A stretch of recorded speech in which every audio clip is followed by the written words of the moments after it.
Y'all must have forgot about Calvin Kattar. Welcome back to my MMA channel. Today we are talking about UFC Vegas 46 and the key talking points from that, which obviously will be the main event. Calvin Kattar, what a story, going from his loss last year, 12 months ago, January 16th. Max Holloway put on one of the best performances we've ever seen in the octagon to beat Calvin Kattar, and this year, January 15th, so almost a year to the date, Calvin Kattar returns to the octagon, picks up probably the best win of his career over Giga Chikadze, I would say.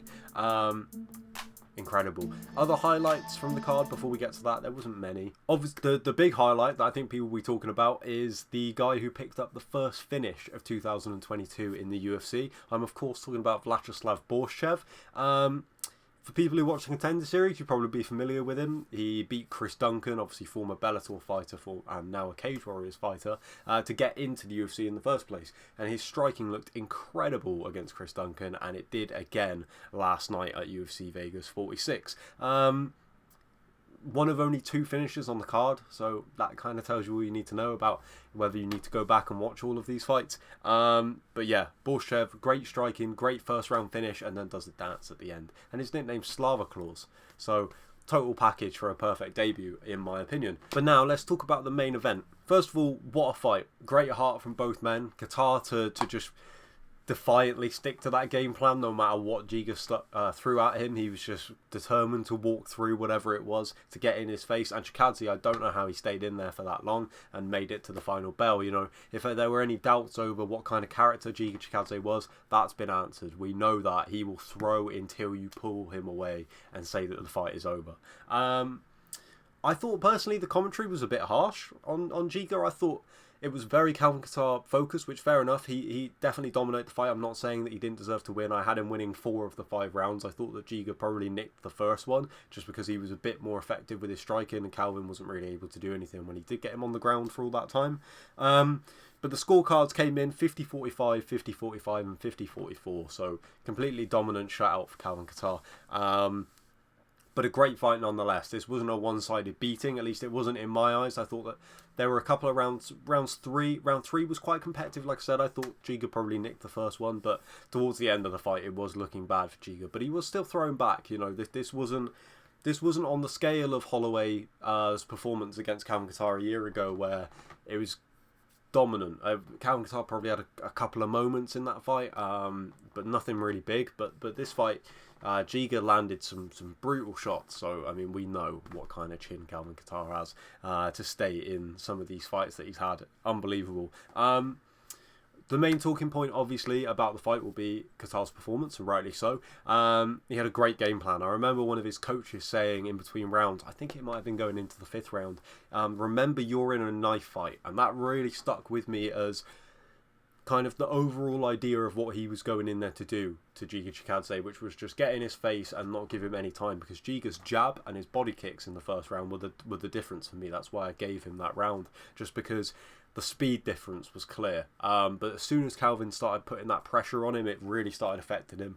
Maybe, and I'm saying this as one of the world's biggest Tony Ferguson fans and a huge fan of John Jones, maybe the best use of elbows I've ever seen in a fight. The spinning elbows were incredible, but also the ones that he was using.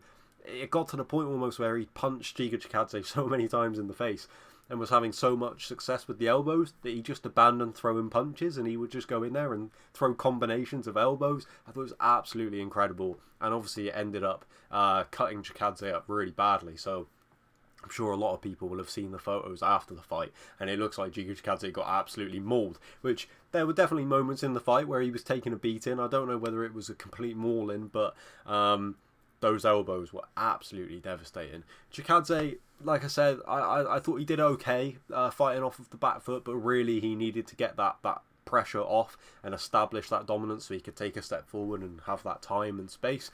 But that's more, I think, props to Calvin Kattar, who did an incredible job of stopping that from happening, and also just had a bit too many tools, I think. Obviously, he had the takedowns, the elbows, like his clinch work was incredible throughout the fight.